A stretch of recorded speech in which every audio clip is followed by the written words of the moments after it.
Happening today, the Duval County School Board will vote on whether it supports the Parental Rights in Education law, which critics have dubbed the Don't Say Gay law. It bans conversations about sexual orientation and gender identity in kindergarten through third grade. News 4 Jax reporter Ashley Harding joins us live. And Ashley, this vote could also have an impact on older students.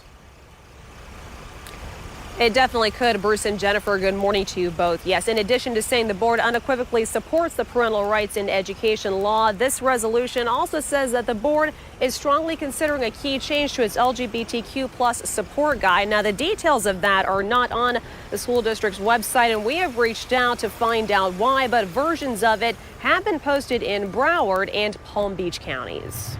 Specifically, the board will vote on whether to remove this phrase. It is never appropriate to divulge the sexual orientation of a student to a parent.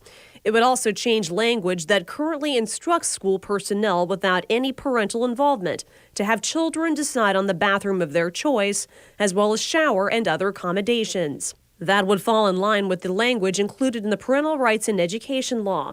It states schools must notify parents if there is a change to services for a student or if a school imposes any additional monitoring for their mental, emotional, or physical health or well-being.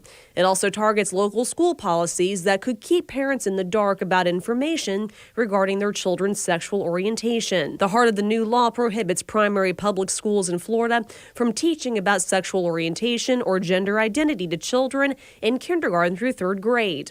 Governor DeSantis and supporters have repeatedly said the measure is reasonable and that parents, not teachers, should be broaching the subjects of sexual orientation and gender identity with their children. Critics argue it marginalizes LGBTQ plus people. The president of the American Psychological Association condemned the law, saying, quote, "Prohibiting classroom discussion on these topics sends the message that identifying as LGBTQ is inherently wrong, stigmatizing and marginalizing children who may realize their difference at a young age. Psychological research has shown that increased social isolation and stigma can lead to depression, anxiety, self-harm, and even suicide. Studies support this. The CDC's High School Youth Risk Behavior Survey found 58% of gay, lesbian, or bisexual students in Florida felt sad or hopeless almost every day for at least 2 or more weeks in a row. 36% seriously considered attempting suicide, and 20% who actually attempted. That's compared to 29% of heterosexual students who say they regularly felt sad, 11% who seriously considered attempting suicide, and 5% who did attempt. And the most recent survey was conducted in 2019. Now, the Florida Department of Education dropped out of participating in the survey last month. It has not said why, but mental health advocates have called the move to withdraw an incredibly dangerous precedent. Reporting live this morning, Ashley Harding, Channel 4, the local station.